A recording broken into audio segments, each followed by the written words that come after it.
Hey everyone, good morning, good afternoon, good evening, depending on where you're joining us in the world. I guess a lot of good afternoons and a lot of good evenings in the APAC area. My name is Varun Deshpande and I have with me Elaine Siu. Do you want to say hi, Elaine? Hi, everyone. I'm Managing Director at the Good Food Institute India, and Elaine is Managing Director for Good Food Institute APAC. And we're here to talk to you today about scaling the alternative protein sector across the region. I'll tell you a little bit first about what we do at the Good Food Institute. We're a global network of nonprofits spanning India, which is my office, APAC, which is Elaine's office, really spread out across Singapore, Hong Kong, and with the partner organization in mainland China. We're also in Europe, expanding rapidly there, in Brazil, in the US, and in Israel. And we focus on, as I mentioned, building and accelerating the alternative protein sector. We do this across three main program areas that are absolutely critical to building this space: science, business, and policy. So we work with universities, students, academicians, researchers, companies as well on major questions that hold back the alternative protein sector and can advance it. We make grants in this area. We identify pivotal opportunities to grow the scientific landscape. We also work directly with entrepreneurs as well as large corporations to chart out their path for involvement in the space and with investors to increase their involvement in the space as well. And then lastly, we work with governments from the perspective of regulation, that is creating a regulatory path to market for these novel foods, as well as in seeing how governments can invest in the space productively. And all of this work really goes towards the question of feeding 10 billion people on the planet by the year 2050, over half of whom will be in Asia, as they are today, in ways that really don't exacerbate climate crises, animal welfare issues, food insecurity, and public health issues like what we're experiencing as we speak. I want to really go to Elaine and ask her for a quick recap of why all of this is very important and what we're doing within APAC to address it. Elaine? Thank you, Varun. First of all, so excited that there's an EA Global focused on Asia Pacific. I don't think it needs much explaining why Asia Pacific is an extremely important region, as Varun has mentioned quickly. And other than the population growth and the rise in meat consumption, it is also very important in terms of playing a part in creating the solutions. So building manufacturing capability, cultivating talents, scaling up and lowering production costs of alternatives, innovation, etc. So I want to explain a little bit like what we do and give you some examples of what we do in this region. Because the industry is at its infancy, there are actually a lot of groundwork to be done. And I see this is where a nonprofit like ourselves come in. So we fill the knowledge gap by publishing research reports. We help set the industry standards, like hosting conferences, framing the conversation, working with policy makers, and we try to drive money and resources into accelerating this sector. So a quick example of how we are addressing these knowledge gaps. There's actually a research report that we are working on. It will come out in a few weeks' time to examine the risks and opportunities in raw ingredients that go into the making of plant-based meat products. And I was actually working on the appendix earlier. We consolidated the ingredient list of over 100 products from around the world. And it becomes really clear that there is a risk there that most of these products are basically made out of soy and wheat.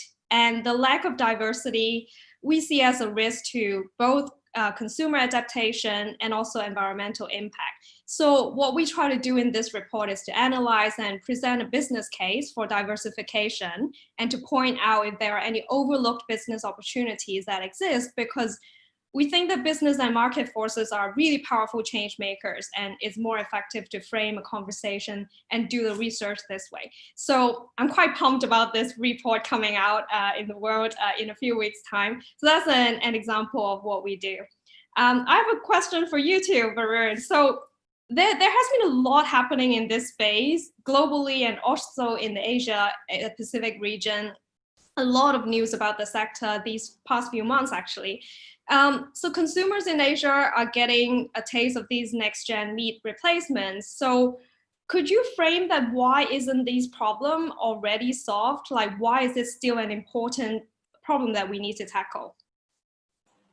Yeah, I think, Elaine, I think that's a great question. And I think we're in a particularly apt forum to answer this question because I think EAs would think about this more than most other groups in the world. Like I've come across many folks who ask me, like, isn't this already happening? Isn't this an area where we're already on a path to solving this problem of industrial animal agriculture?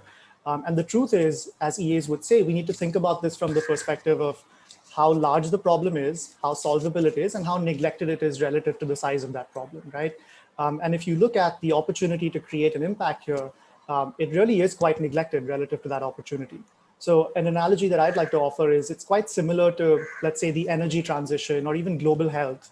And the difference with global health, of course, is that there's still a lot of room for fundamental innovation here, right? We're working to transform a multi-trillion dollar industry from the inside out, that multi-trillion dollar industry being industrial animal agriculture, which results in all of the problems we've described here today, including a great deal of animal suffering, many public health implications, implications for food insecurity and climate change. And of course, as Elaine said, at every stage of the value chain, whether it's raw materials or ingredients, production, processing, and then end product formulation or innovation in brands, there's a great deal of room for investment and problems we've described here today, including a great deal of animal suffering, many public health implications, implications for food insecurity and climate change.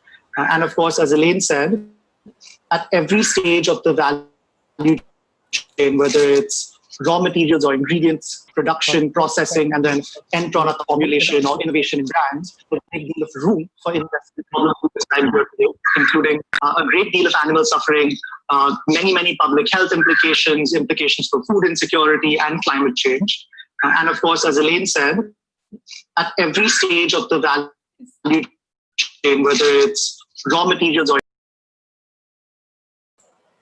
Got it. Sorry. Yeah, okay. So now we're good. Excuse me for that. So I would say that, it's critical to remember that just like with renewable energy or with other areas like electrification of the transportation grid, there's a long way to go yet. Uh, any of these areas, renewable energy, for example, they get hundreds of billions of dollars in R&D and industrial funding every year. Whereas the total amount of funding that's ever gone into alternative protein directly is a few $billion ever. And if you look at philanthropy within that landscape, it's far lower. We're looking at roughly tens of millions of dollars, maybe $20 million every year. For example, GFI runs a global grant program in this space, which is by far the largest grant purse for research in the space, and that's a few $1 million, right? So this sector is really the best way to get animals out of the food system. You've heard more about this from Lewis and from Bianca over the last couple of days. And it's a major driver of the cause areas that we all care about, as we've talked about here. So the room for funding within this area, and I would argue within GFI as well, is therefore pretty significant. And what's really exciting is that with this kind of funding, with a small amount of funding relative to the size of the problem, we can actually unlock a lot of government funding at a far higher level for this space, because governments care about all of the problems we've been talking about, as well as economic growth. And many governments are seeing this as an economic growth opportunity. For example, in the first year that I was MD of GFI India, I was MD of myself. It was just me. And it was a lot of fun. I was working with governments, research institutes. We ended up getting some of the largest grants and some of the best, some of the first announcements for research centers and things like that anywhere in the world focused on our space, with very little investment relative to the success that we could have. So I think that this is an opportunity to look at a really high leverage opportunity within the EA landscape for animal welfare and for all these other issues. Now, I want to throw it back to you, Elaine. Your team has done wonderful work across Asia, engaging with those governments and identifying key hubs of innovation, whether they're academic or industry leaning. Could you tell us more about this work and perhaps how the continent is very diverse in terms of these needs and opportunities? And just to note, if you have the swap card thing on in the background, if you could just close out of it. Yes, I'm so sorry. I'm so tech savvy that I'm so sorry about that. Yeah, so I'll dive right in. Asia Pacific, as we always talk about it, it's extremely diverse. I mean, India in and of itself is very diverse. China in and of itself is very diverse. And most people actually focus on like, oh, we need to create different products for different markets. So like China, then it's pork. I think that is really dumbing down the question. We actually need to look at it in way broader and deeper perspective. there are different geographic strengths across the region, whether we're talking China, Japan, Singapore, and what we can do to actually accelerate the sector in each of these places are very different. And I can't stress enough that we can't just look at these places as potential consumer markets. They are equally producers and exporters to the world. And if we can actually play to the specific risks and opportunity in each of them, then the impact can be maximized. So again, if I can use an example, Singapore. Because it's trying to tackle the risk of food security and it doesn't have the burden of an existing industrial animal agriculture industry, it is in a unique position and it has been moving very fast, as we've all seen. And actually investing into alternative proteins for a place like Singapore is both solving a critical problem of the country and also creating new economic opportunities. So we have been seeing many startups being attracted to set up shop in Singapore, investment monies flowing in, increased R&D activities because of the enabling funding environment. So it's a very unique position, and what works with Singapore may not work in China, may not work in Japan. So I want to talk a little bit about talent gap as well, and a little bit of advertisement. Honestly, it's not been easy for us to hire in this region compared to, let's say, our colleagues in the US or Europe or Israel. We get way fewer applications. And personally, I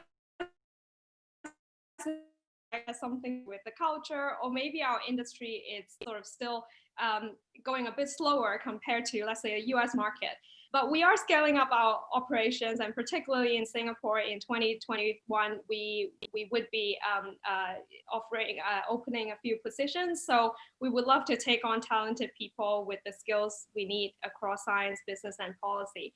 And of course, the sector itself actually needs a lot of talents as well. And if you study things like chemical engineering, biomedical science, material science, etc., I really encourage you to apply your skills to this space.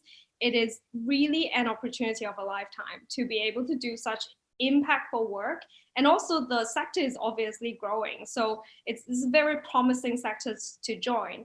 And I actually get asked about this a lot. Like, what if I'm not a scientist? Like, what can I do in alternative protein? And I can tell you that I'm a living example of how you can know zero science. I obviously proved that I'm not tech savvy at all just now by ruining part of Varun's when he's talking.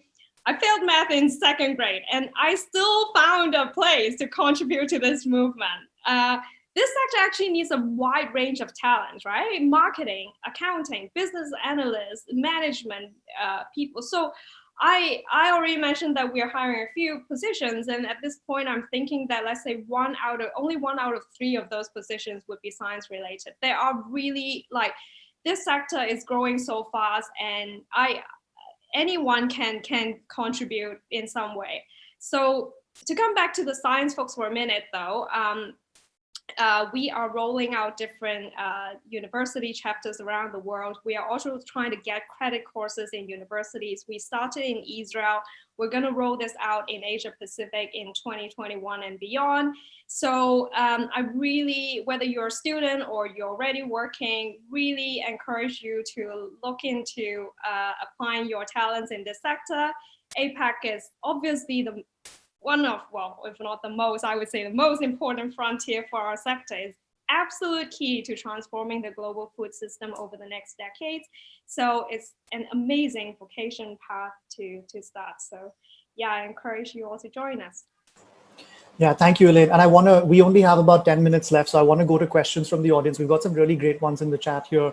I do want to underline a couple of things that Elaine said. I mean, what's great about this space is that it is a confluence right now of a lot of opportunities to steward people, planet, and profit, right? So it is right now the leading edge of innovation in food.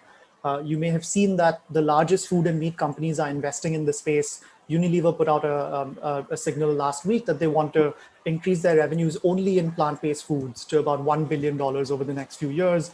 9 out of the top 10 US meat producers have invested in the space. The entrepreneurial ecosystem is booming. So there are huge opportunities here to align your values with financial reward, which is great. There's also the point that Elaine made, which is something that's mentioned a lot within the EA community, right? This is analogous to any challenge that any charity or any nonprofit organization in the EA space might have in terms of hiring operations folks, people who have studied marketing, who've studied accounting, who are executive assistants. Like, we need all the talent that we can get in this space as well. So I think there's space for all of that. I want to really go to some of these wonderful questions that we're getting. They're quite fascinating. Elaine, I'll throw the first one to you because I think you've looked at this a lot. How does the industry address the health concern of alternative protein, given that it can be highly processed? We're seeing questions about this all across the continent and across the world, right? Don't get me started. Okay, so first of all, well, I think we can talk about this for a long time. I'll try to keep it short.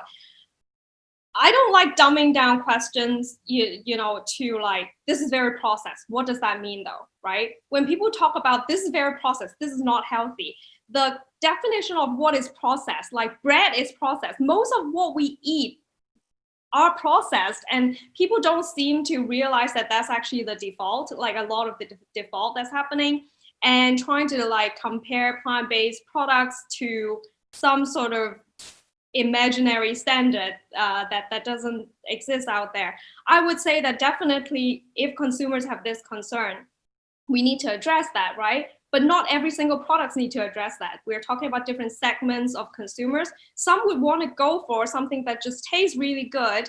Others would go for like really unprocessed type of products, and different products just need to figure out which segment going for, and we need a variety of all of them. So that's what I would say about that. And I agree 100%. So the simple truth is that based on the current trajectory, we're going to need to produce 50 to 70% more meat by the year 2050, right? That outstrips population growth in the same time.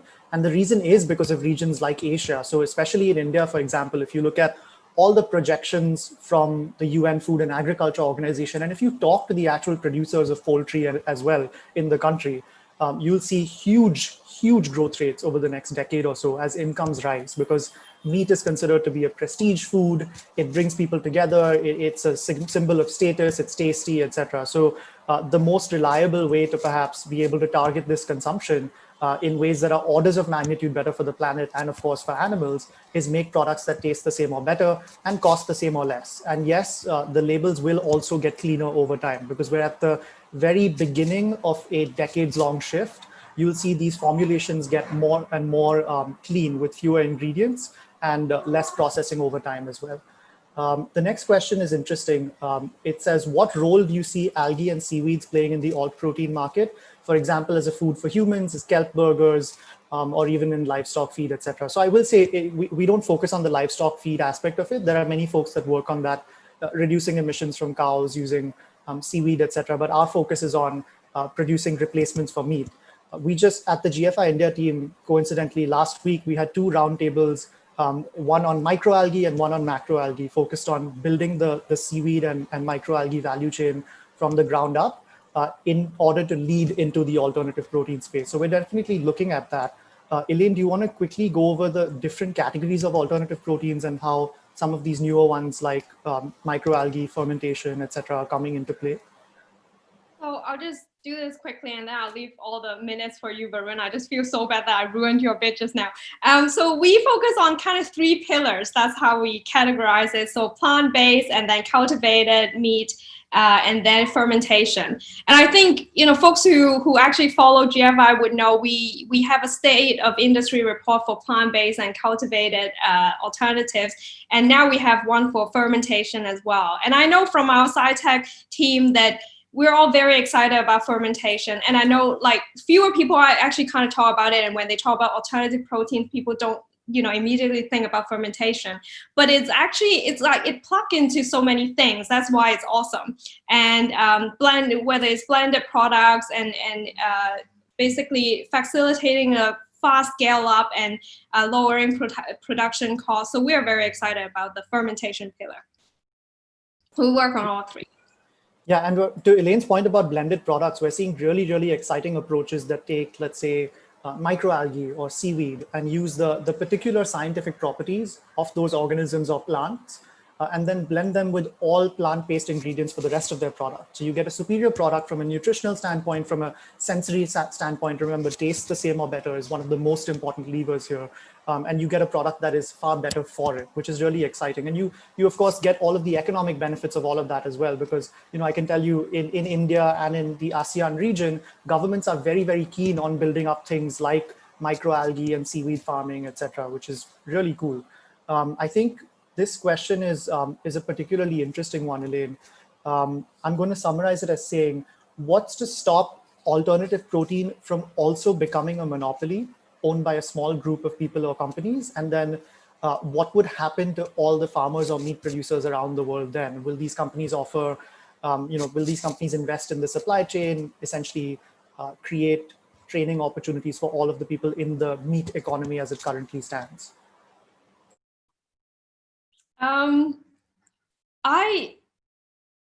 I think at this point, personally, I would think that it's almost too early to worry about this. Honestly, this sector is so nascent compared to the big meat sector. It's really nothing. And to think about monopoly at this stage, I think this is not something that we focus on. But I think that is also why we look at the supply chain in general, and we try to support actors in different stage of the supply chain, B2B companies, B2C companies. And because of the variety of technologies and innovations that are going into the sector right now, I actually don't think this is a big risk that we need to focus on. What do you think, Varun?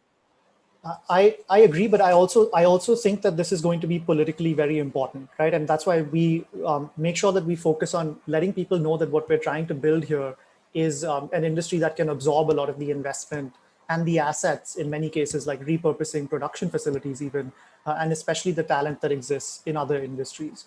And the economic analyses indicate that that's going to be possible to at least a degree. So for example, many of you may have read a lot of reports, especially in light of COVID, actually, about building back better or a green up for the next decades, right? Where you see the Inter-American Bank in Latin America, for example, predicted that the growth of a plant-based economy in that region could create 19 million jobs, right? So I think it's early days, as Elaine says, but we're certainly focused on this question from a pragmatic standpoint and a political standpoint. And I think the companies are as well. So to Elaine's point that she made earlier about indigenous crops and investing in those supply chains and benefiting farmers and all of that stuff, we have a specific focus on that, and so do many of the companies in our space. All right, I'm going to take one final question that's related to GFI. Do we see GFI's work as complementary or unrelated to interventions pushing for dietary change? What do we think about interventions pushing for dietary change? Varun, you take that. Okay. So our overall focus is definitely on making sure that we're helping products come to market and companies scale that are making those products that taste the same or better and cost the same or less than their animal-derived counterparts. And then we want to let the market do what the market does, right? In terms of interventions that push for dietary change, they can be powerful. Elaine lives in Hong Kong. Green Monday has been very powerful in Hong Kong. You know that better than I, Elaine. But ultimately, if we want to have lasting, sustainable change, we have to help products come to market that feel like a simple switch and not a sacrifice. And we're really very far away from that right now. There are very few companies that are out there and scale that have come close to achieving this, or arguably achieved this in a couple of cases. So, we're very, very early stage in this industry. And to Elaine's point, from everything she said earlier about the amount of talent that we need to absorb and we can absorb, the amount of funding, both philanthropic as well as government and other types of funding that we can absorb and need to absorb, we really, really need all the help that we can get. And I think that we're going to continue to lean very strongly on the EA community for this. The EA community has been absolutely pivotal across the world, the US, Europe, and we hope Asia Pacific over the next months and years, in helping us access these resources and scale our operations. So the answer to the question more directly is, we see our work as complementary, but an essential complement, because if we don't succeed in what we are trying to do, then we think dietary change is not going to be possible. And all the research indicates that's true as well. I want to thank everyone for letting us take this time. Thank you so much for your questions. You can reach out to us at my email is varund@gfi.org. I'm putting our emails in the chat here. So please go ahead, feel free to spam Elaine. She loves receiving emails, and I do as well. And we look forward to hearing from all of you. And I want to thank the organizers of EA GX Asia Pacific as well. Thank you so much, everyone. Take care.